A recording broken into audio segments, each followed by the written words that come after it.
दोस्तों, आज की कहानी है ननद जी आप मायके मत आना, मैं मायके जा रही हूँ।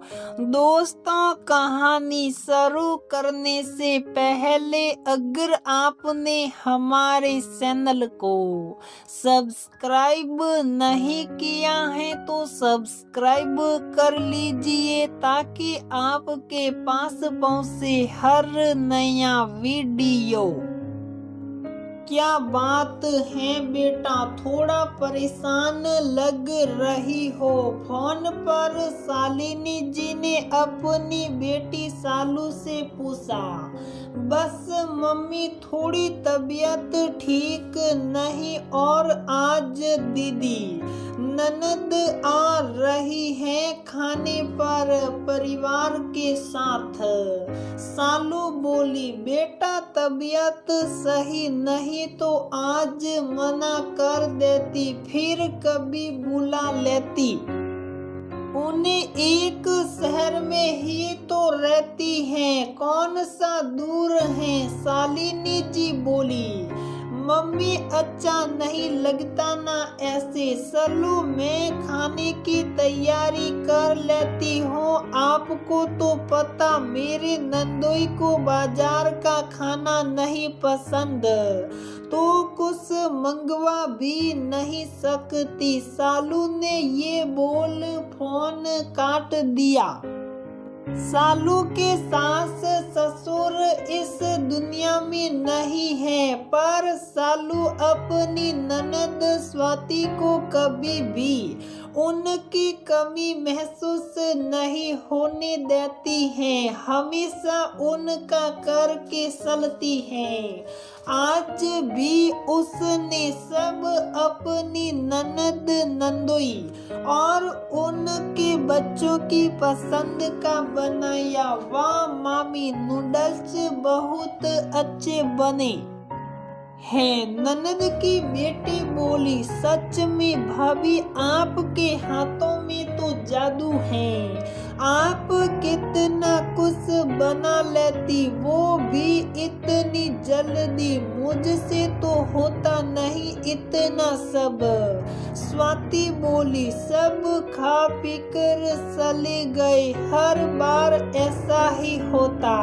शालू अपनी परवाह किए बिना रिश्तेदारी निभाने में रहती। ननद की बेटी बीमार हुई तो दोनों समय खाना बनाकर भेजती थी, खुद भी रोज जाती थी। किसी रिश्तेदार को जरूरत हो कभी पीछे ना रहती। शालू के मम्मी पापा ने उसे हमेशा रिश्ते सहेजना सिखाया है। अपने पीहर में भी वो यही सब देखती आई है कि एक दूसरे की जरूरत में कोई पीछे नहीं हटता। 2 महीने बाद, हेलो भाभी, कैसे हो? एक दिन ननद स्वाति का फोन आया। स्वाति, तेरी भाभी की तबीयत सही नहीं, कई दिन से पेट दर्द की शिकायत कर रही थी। सारे टेस्ट हुए तो पता लगा उसके गुर्दे में पथरी है, ऑपरेशन करवाना पड़ेगा। अगले हफ्ते ऑपरेशन है। अभी वो सो रही हैं। फोन शालू के पति योगेश ने उठाया और कहा, ओहो चलो भैया, मैं बच्चों को खाना दे दूं, आप भाभी का ध्यान रखना और जब ऑपरेशन हो जाए बता देना।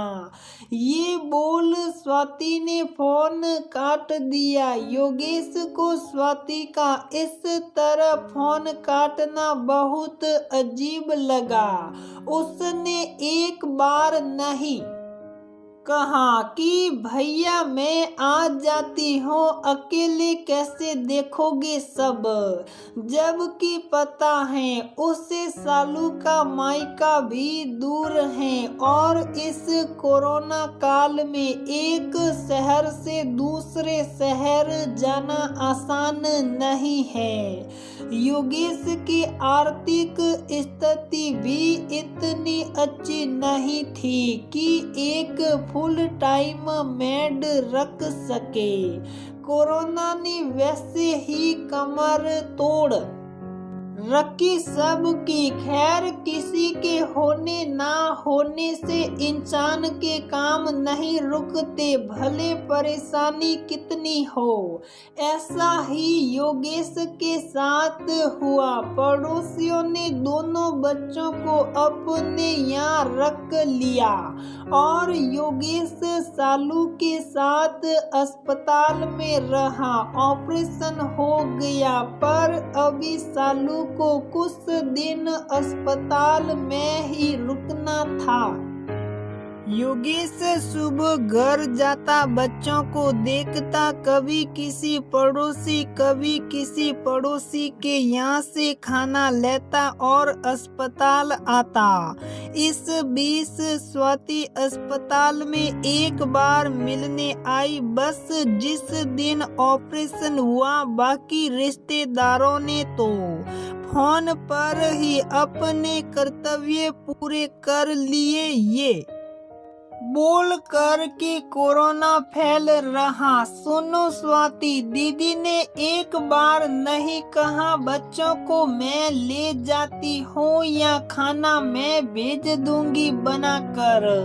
स्वाति के जाने के बाद सालू योगेश से बोली, कोई बात नहीं सालू, जिसका कोई नहीं होता उसके साथ भगवान होता है। हमारे साथ तो हमारे इतने अच्छे पड़ोसी हैं। बहन के व्यवहार से आहत योगेश सालू को तसल्ली देते हुए इतना ही बोला।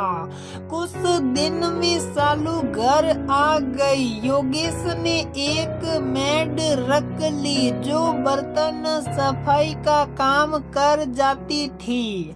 बाकी खाना किसी तरह योगेश बना लेता था। धीरे धीरे सालू ठीक हो गई, पर इस बीच जो उसने रिश्तों के रूप देके उससे खिन्न थी वो।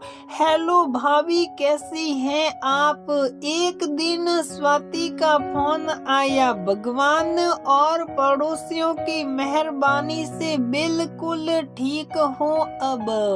सालू ने कहा, वो भाभी क्या है ना, बच्चे मामी मामा से मिलने की जिद कर रहे हैं तो सोच रही हूँ 2-3 दिन को आ जाऊं। अभी तो कोरोना भी थमा हुआ। स्वाति बोली, हाँ दीदी कोरोना थमा हुआ, इसलिए मेरी मम्मी मुझे अपने वहाँ बुला रही हैं।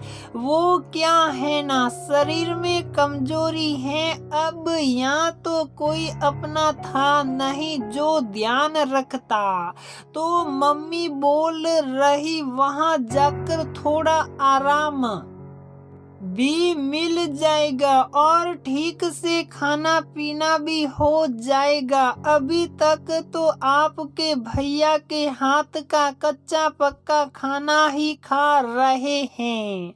आप फिर कभी प्रोग्राम बना लीजिएगा, सालू ने कहा। अच्छा ठीक है, ये बोल स्वाति ने फोन काट दिया। सालू को एक बार को बुरा लगा कि उसने क्यों मना किया ननद को, पर पिछली बातें सोच उसका मन खट्टा सा हो गया। अब उसने सोच लिया था रिश्तेदारी उतनी ही निभानी है जितनी दूसरा निभाता है। दोस्तों, कई बार ऐसा होता है, हम किसी रिश्ते को दिल से निभाते हैं पर सामने वाला जरूरत के वक्त हाथ खींच लेता। ऐसे में खुद पर बहुत गुस्सा आता है। तब ऐसे रिश्तों में एक गांठ पड़ जाती है। या मैं ये नहीं कहती हर भाभी अच्छी या हर ननद बुरी होती है। बहुत से ननद भाभी के रिश्ते सगी बहनों से बढ़कर होते हैं, पर ये एक सच्ची कहानी है जो इस जाती साल में महसूस की मैंने।